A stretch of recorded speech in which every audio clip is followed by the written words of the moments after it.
আসসালামু আলাইকুম।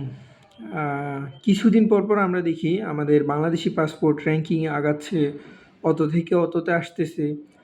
কিন্তু বাস্তবতা কি? বাস্তবতা হচ্ছে আমাদের বাংলাদেশি পাসপোর্ট দেখলেই এখন বেশিরভাগ দেশই আমাদেরকে ভিসাই দিতে চাচ্ছে না। এগুলার কারণ হচ্ছে আমরা এই যেখানেই সহজলভ্যতা পাই ওখানেই অনৈতিক কাজ করার চিন্তা করি।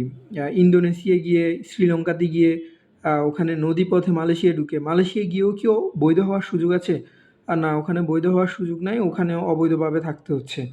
তো মোটামুটি সব দেশই এগুলার কারণে আমাদের জন্য ভিসা বন্ধ করতেছে। গতকাল নাদির অন দ্য গো একটা ভিডিও পোস্ট করছে। উনার মতো ট্রাভেলার যিনি বিশ্বের ৭০টি দেশের উপরে ভ্রমণ করছে। উনার আমেরিকার ভিসা আছে, অস্ট্রেলিয়ার ভিসা আছে।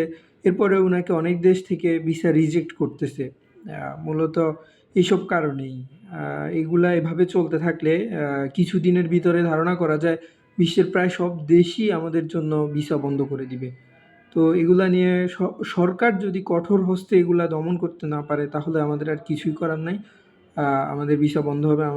সবাই আমাদেরকে দেখতে আসবে। আমরা আর কোনো দেশ দেখতে যাওয়ার আমাদের সৌভাগ্য হবে না। এই আরকি। তো ঠিক আছে, সবাই ভালো থাকবেন। আসসালামু আলাইকুম। আসসালামু আলাইকুম। আ কিছুদিন পর আমরা দেখি আমাদের বাংলাদেশি পাসপোর্ট র‍্যাংকিংয়ে আগাচ্ছে, অত থেকে অততে আসতেছে। কিন্তু বাস্তবতা কি? বাস্তবতা হচ্ছে আমাদের বাংলাদেশি পাসপোর্ট দেখলেই এখন বেশিরভাগ দেশই আমাদেরকে ভিসাই দিতে চাচ্ছে না। এগুলার কারণ হচ্ছে আমরা এই যেখানেই সহজলভ্যতা পাই ওখানেই অনৈতিক কাজ করার চিন্তা করি।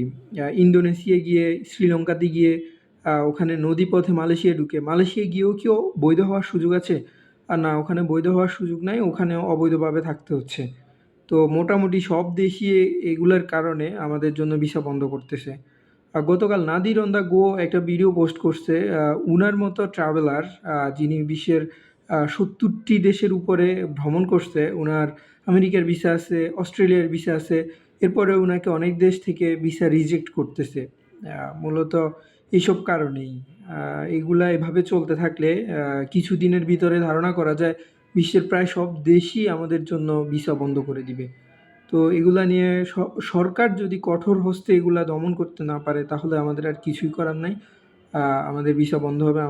সবাই আমাদেরকে দেখতে আসবে। আমরা আর কোনো দেশ দেখতে যাওয়ার আমাদের সৌভাগ্য হবে না। এই আরকি। তো ঠিক আছে, সবাই ভালো থাকবেন। আসসালামু আলাইকুম।